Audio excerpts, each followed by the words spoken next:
Emily Sanchez woke up that day with the heart accelerated, but not by the nerves typical of a bride. At 4:30 in the morning, like each day from 6 years ago, he headed to Sunrise Bakery in the Hillcrest neighborhood of San Diego. Even though it was her wedding, she couldn't break her ritual. She prepared a tray with a cup of hot coffee and a fresh roll baked with cinnamon. He placed it in a bag with a napkin folded carefully and walked towards the old wooden bench next to the bus stop. The man was there, like always, with his coat threadbare and staring at the ground. Emily just nodded, in silence, and left the bag about the seat. Never. They exchanged words, but that little one-morning gesture had created an inexplicable bond. She didn't know his name. He never asked for nothing. Back home, while preparing for the ceremony, Emily couldn't stop thinking in he. He remembered the winters in those who went out with an extra blanket, on rainy days in those who left a note saying, "I'll be back soon with something hot," and the times in which he, without looking up, slowly slid the bag toward his lap with trembling hands. No one else, it seemed, noticed it. For the rest of the neighborhood, it was part of the landscape urban age, invisible. But for Emily, it was a constant. His presence silent. There was been like a lighthouse in the middle of the routine. While the flowers were settling and the guests, they arrived at the temple. She, I thought, only of a thing. Would there be open today bag? If this gesture silent tea moved, subscribe to the channel. It's the only way to continue counting stories as this. When arrived at the church, the usual murmur of the guests were transformed in a murmur of admiration. Emily strode in, wearing a dress simple but beautiful, without jewelry, ostentatious, nor a long veil. However, something changed in his face when he saw, from a distance, that the man was there.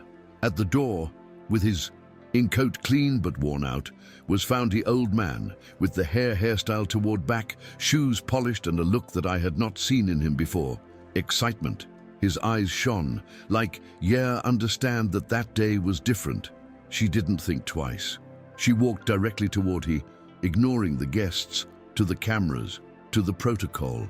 She hugged him tightly, like if that gesture contained all the years of silence recognition. Those present did not know as react. Some people looked away, and uncomfortable. Others, they whispered, wondering who was that man and why the bride seemed so moved by his presence. Some, they thought it was a relative distant. Others, that perhaps was upset due to the pressure of the day. But no one dared to interrupt. Emily broke away from the hug, smiled at the old man, and took his hand. Sweetly, she said something that only he could listen. Then, as if nothing had happened past, turned toward the altar. The man stood by the entrance with a dignity unexpected, and just when his murmur began to turn off, the church door returned to open up, and they entered 12 Marines in dress uniform, in training flawless. The sound of his footsteps echoed about a temple marble, filling the air with a solemnity that made everyone stand up, almost by instinct. Captain Duncan, in front, stopped fair forehead to Emily, who she remained at the foot of the altar, surprised, not fully understanding what was happening. He placed his right hand to his temple and offered a greeting, perfect military man. Then he went down, he armed with respect, and spoke with voice.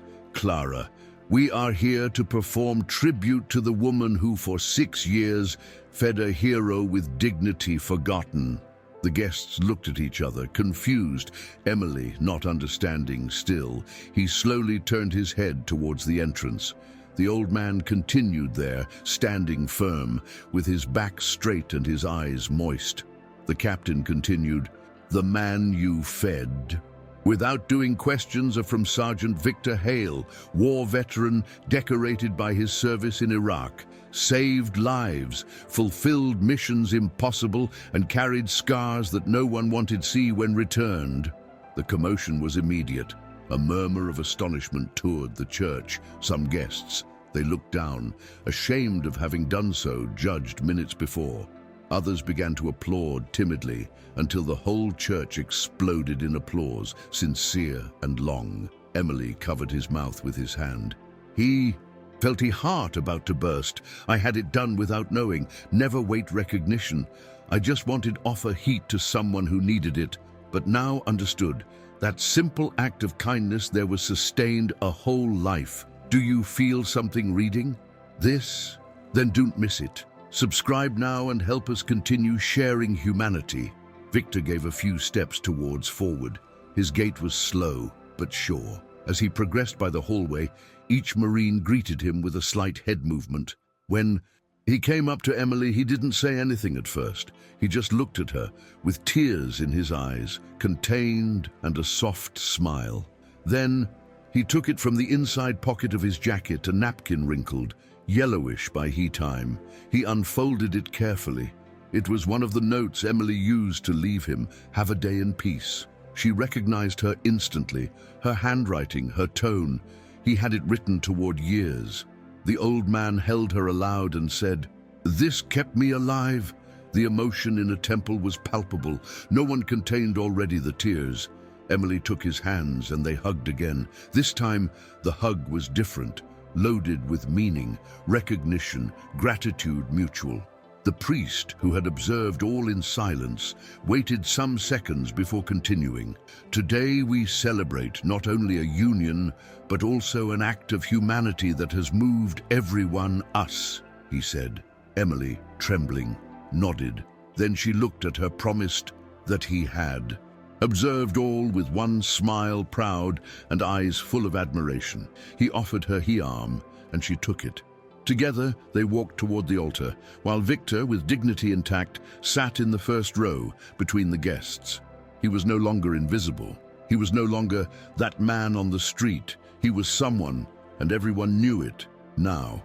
After the ceremony, while the A's guests gathered for the reception, several approached Victor. Some offered their hand, others apologized. Bye to have it. Ignored. He the received with serenity, without rancor. Captain Duncan explained to the more curious that, after the war, Victor had lost his wife and son in a car accident. Never could recover completely. Without family or support, your mind broke in silence. For years, lazy through the streets of San Diego until finding that bench near the bakery. There, a young unknown.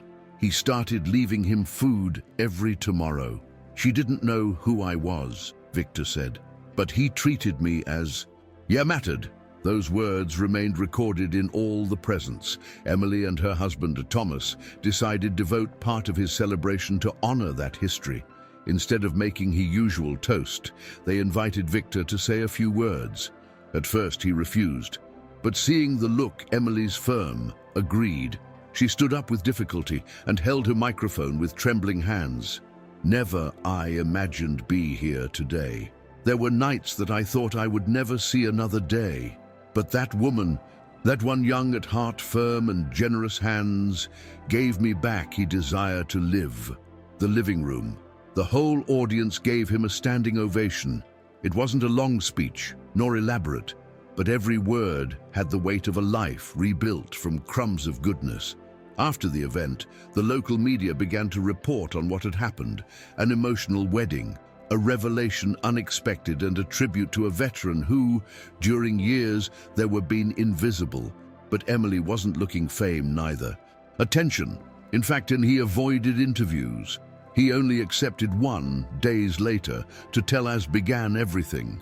"I just wanted him to know that someone saw him, that he wasn't a ghost in this city." The journalist asked him, sometimes suspected who he was. Emily shook her head. "I didn't. It is necessary to know its history to treat him with respect." That phrase went viral.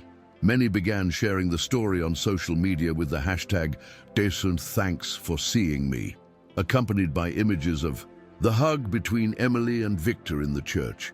Inspired due to the impact, Emily and Tomas founded a small project that quickly grew up, the Silent Table. Every Sunday, they offered breakfasts free to homeless veterans in a place that was previously a bakery abandoned. At first it was just the two of them, serving coffee and bread, but soon the themselves Marines attending the wedding began taking turns helping. Local businesses donated food, and volunteers they arrived each week. Victor was going all the Sundays. I don't eat beneficiary, but as host, he greeted each person with a handshake and a smile. For many, seeing a man who time lived on the street now leading with dignity was proof that compassion could change it all. The impact of the silent table was so great that other cities began to replicate the initiative. Veterans who had previously gone into hiding by shame, they began to appear. Some didn't want food, just to be heard. Others offered to help. In whatever. One morning, a young Marine knelt in front of Victor and showed him a letter. It was his resignation to suicide. He said that the story of him and Emily had given him a reason to continue. Victor didn't know that say. She just hugged him. Emily, seeing them, understood that her little gesture of years back there was created a chain of humanity that did not stop. And for first time, he felt that his trade, his early mornings of flour and coffee, had had a greater purpose. And in the premises it hung framing the first message Emily left next to the coffee. "Thanks for seeing me as a person." It was a simple napkin, but symbolized everything. Every new volunteer I had to read it in voice high the first day. I don't eat a rule, but as a reminder, the walls were filled with photographs of encounters, hugs, laughter, and even tears. But above all, of faces that looked up again. Emily continued baking with the same lifelong passion. Now he did it for dozens of people each week, but without losing the ritual. The first tray was always for Victor. He, punctually, received her with a reverence playful and said, "Today, yes, it smells like home." One day, a teacher university, he took his sociology students to the silent table. He wanted them to understand the real impact of empathy in the communities. At the end, breakfast, one of the students asked him to, "Emily, yes.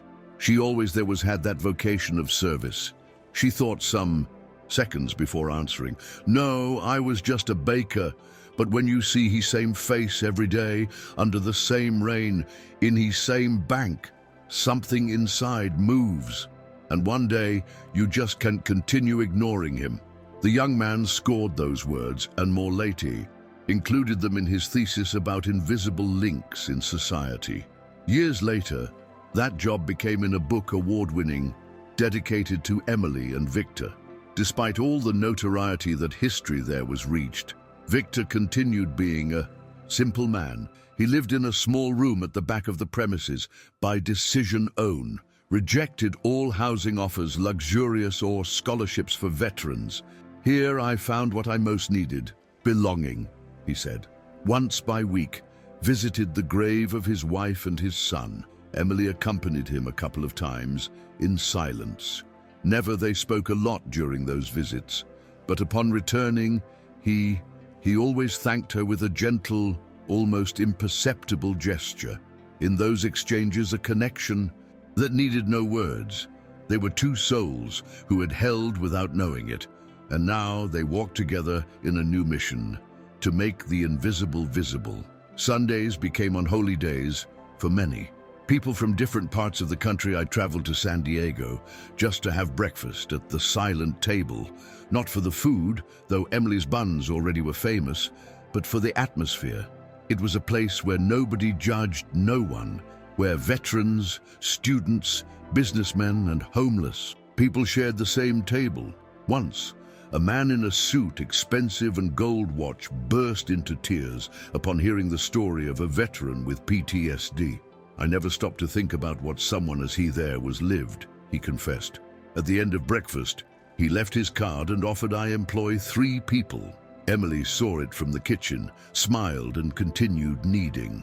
For her, that was exactly what was meant to happen, that compassion will infect. In a occasion, one 8-year-old girl. Years he entered the premises with a ceramic piggy bank hand-painted. He put it on the counter and said, "It is so that the Lord of the Church never lacks bread." His mother, with tears in eyes, explained that they had seen the viral wedding video, and the girl insisted in help. Victor, who was sweeping a floor.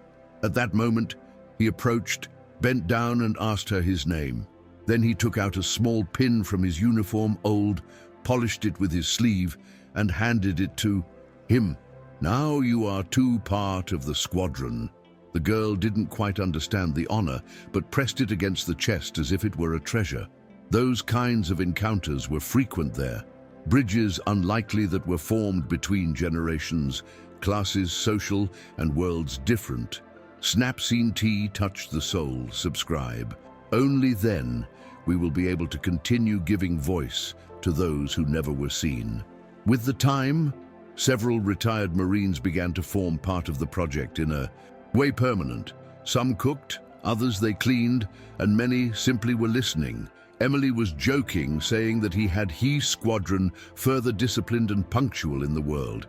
But the truth was that everyone they found there was something they were missing outside. Sense. One of them, Sergeant Ruiz, confessed that after leaving, his army felt useless, like a tool broken. Until I arrived here and saw Victor smile. Then I understood that even could serve. Stories like yours multiplied. What was born from a cup of coffee had been converted in a support network where all they gave and received in equal extent. One day, during an interview in television, they asked him to Emily if she felt a heroine. She laughed. "I just bake bread," she said, and looked at Victor knowingly. He, sitting at her side, completed the sentence. "And you save souls." That interview moved the country whole. Thousands of messages. They came to the foundation, some offering help, others sharing stories similar. People who had been ignored during years were beginning to feel that perhaps they too could be seen. Emily insisted in keep his simple project, nothing big. Buildings, neither campaigns, millionaires, just tables, coffee, warm bread, and ears willing to listen. That was, for her, the true revolution, return humanity with gestures every day. Each anniversary of the Silent Table was celebrated with a special ceremony. There was no long speeches nor music bands, just breakfast open, where each who could share something, a song, a poem, a history, a tear. In one of those anniversaries, Victor took the floor last time. He had the voice further weak and back further bent over, but his presence continued imposing respect. If you doubt the power of your hands, think in a bread roll. It can seem small, but in a moment suitable, can weigh more than one medal. Everyone gave him a standing ovation, knowing, in silence, that is. It could have been his farewell, and it was. Months later, Victor passed away. While I was sleeping with a napkin folded under the pillow, the same one Emily had left that tomorrow distant. His funeral was a state event. The government, upon learning of his death, history complete, decided surrender to him tribute as hero national. But for Emily, the true tribute was seeing hundreds of people, veterans, bakers, students, neighbors, walking in silence behind the coffin. Some they were wearing small paper bags with bread inside, in sign of respect. Others, napkins with phrases handwritten. The church where all began, it was filled again, this time without murmuring neither trials, only gratitude. Captain Duncan, his voice breaking, said at the end, Victor was many things, but about everything, was someone who knew receive goodness without losing humility. And that example, he said, should meet recorded in all the hearts. After the funeral, Emily walked slowly back to the bakery. She locked herself in the kitchen. He turned on the oven and began to knead as I had made during years. The tears fell over the flour, but he didn't stop his hands. It was his way to honor him. He prepared a special bread, one that only he baked in occasions important, with cinnamon, walnut, and orange zest, the victor's favorite. When he finished, he placed it in a tray next to a cup of coffee, came out through the door rear, and left it in the bank where all it began. No one would take it, he knew. But it wasn't to be eaten. It was an act symbolic, a last tea, I see, a wordless goodbye. Following days, more people began to leave objects in that bench. Letters, flowers, plaques, military, photos, relatives. He became on an improvised altar, respected by everyone. The city declared it a memorial space community. From then on, Every November 11th, Day of the Veterans, Emily was organizing a special breakfast at the same corner. No one spoke at first. They just ate together in silence, like there would be deer. Then, little by little, the stories, the laughter, the hugs emerged. It was a ritual that renewed the soul of all the presents. The first time they did it, a child of barely 5 years. He asked, "Was that gentleman also brave as the ones in the movies?" And his mother replied, "More, because was brave even when nobody saw it." With the years, Emily continued go ahead with your life, but without abandoning his mission. He received awards, conference invitations, and expansion proposals, international for the silent table. Always he thanked with humility, but maintained his vision. Clara, a simple gesture, a place warm, a non-judgmental gaze. I didn't want franchises, neither committees executives. He wanted real tables with real people, sharing bread and silence. He declined contracts, millionaires. Because, as he said, she said, when something is born from the soul, it is not sold, it is shared. That integrity became his seal. And although sometimes they asked him if he didn't get tired, he responded the same. Getting tired of serving is like get tired of loving. Sometimes it hurts, but never leaves. One day, while organized the utensils after breakfast busy, a young volunteer approached him with eyes full of emotion. "My grandfather died without anyone." In hearing him, I wish I'd found a place as this one before. Thanks for do it possible. Emily hugged her wordlessly. Sometimes the pain of others cannot be to console, just to accompany. That night, as we closed the place, found a note under the door. It was anonymous. It said, "I was about to give up today, but I saw your history. Thanks for reminding me that there are still people who see."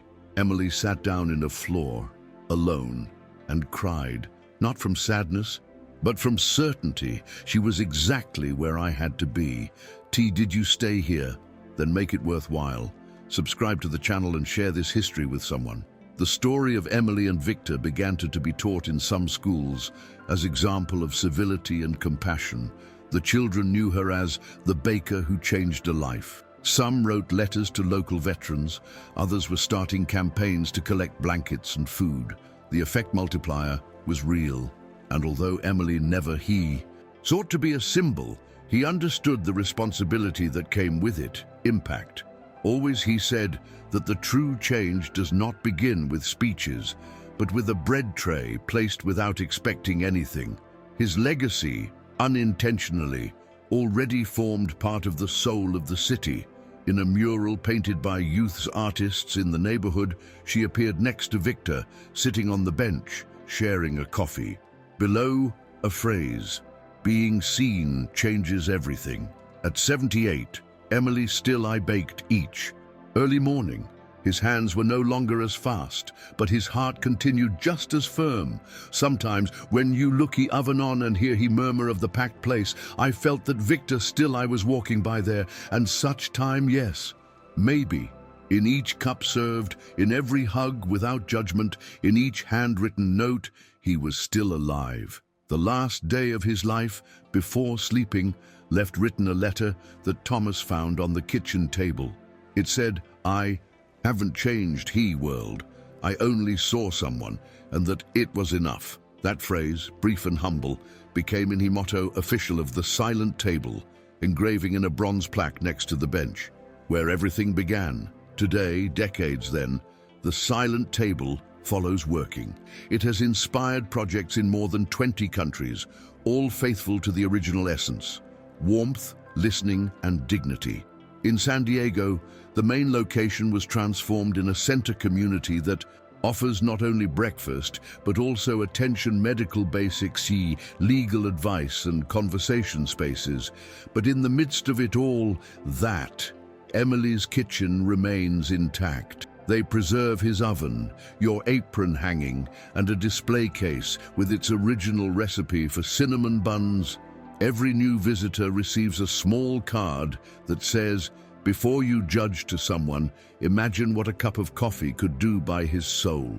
The phrase is simple, but in that place, everything changes. And next to the bench, where began this history, today there is one bronze sculpture.